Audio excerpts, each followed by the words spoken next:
fire engine to the rescue. Written by KIDS.STORIES.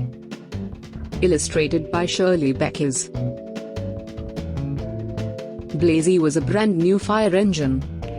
He could hardly wait until his last coat of paint was dry. Then he'd be shipped off to a busy fire station in a great big city. He imagined how he'd race through the streets carrying brave firefighters. He would save people from tall buildings and put out giant flames. The crowds would cheer, "Hooray for the fire engine!" But Blazy wasn't bought by a busy fire station in a big city.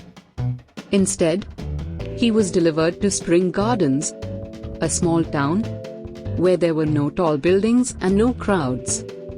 The town's only two firefighters, Gus and Melissa, did not look very brave either. Worst of all, Blazy was the only fire engine they had. Every morning Gus and Melissa brought Blazy out into the sunshine. Then they'd wait, and they'd wait, all day long. "This is not what I imagined," muttered Blazy. But one day, suddenly the fire alarm went off. Gus and Melissa jumped into Blazy's cab. "At last!" cried Blazy. "A fire!" Blazy raced through the streets. He turned corners with speed and grace. His red light flashed and his siren blared. Then they saw Mrs. Miller jumping up and down, pointing. "Thank goodness you're here!" she exclaimed. "Look, there's smoke coming out of Mr. Stone's backyard." Melissa drove Blazy around the corner and screeched to a halt. "Oh, no!" moaned Blazy. The smoke was pouring from Mr. Stone's barbecue grill.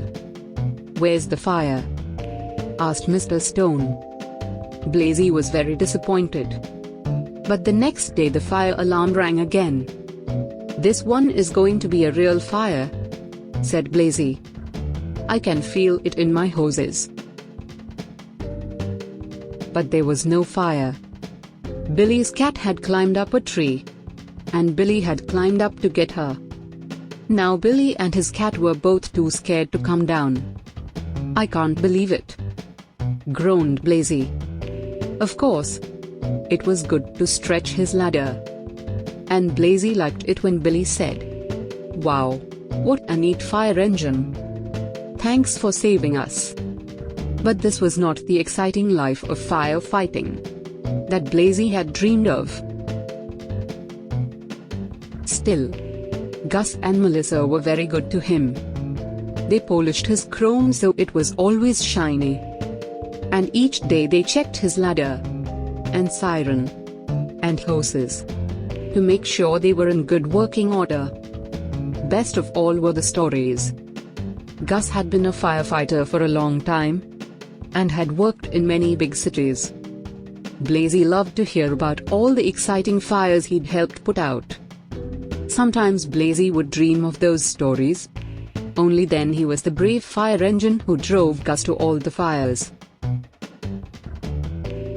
One day Gus stayed home with a bad cold. "It's just you and me today," said Melissa, as she gave Blazy his weekly wash. "I sure miss Gus when he's not around." "Me, too," thought Blazy.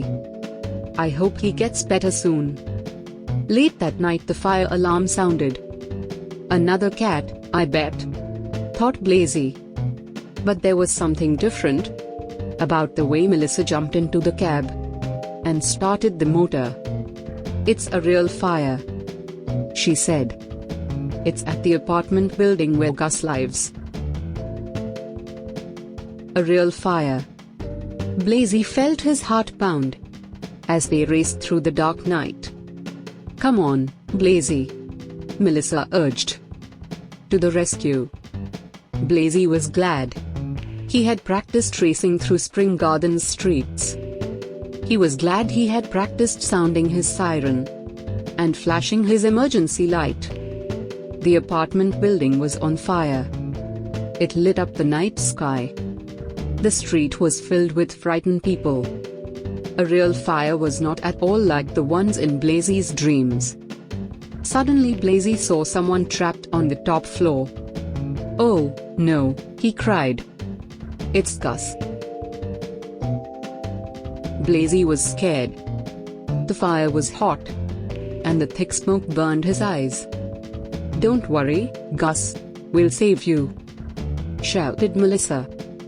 That made Blazy feel strong and brave. He stretched his ladder up to the sky. Melissa scrambled up the rungs toward Gus. Gus coughed from the smoke as Melissa helped him down the ladder. "You're going to be all right," Melissa told him. Back on the ground, Gus helped Melissa put out the fire with Blazy's water hoses. It was not easy. The people cheered for Blazy and Gus and Melissa. When it was all over, it was not the big city crowd of his dreams, but Blazy didn't care. All he cared about was that he was there to help when they needed him. Now Blazy knows what it really means to be a brave fire engine. He knows what a real fire is like. So, when the fire alarm rings, Blazy mostly hopes it's a cat stuck in a tree or a smoky barbecue grill.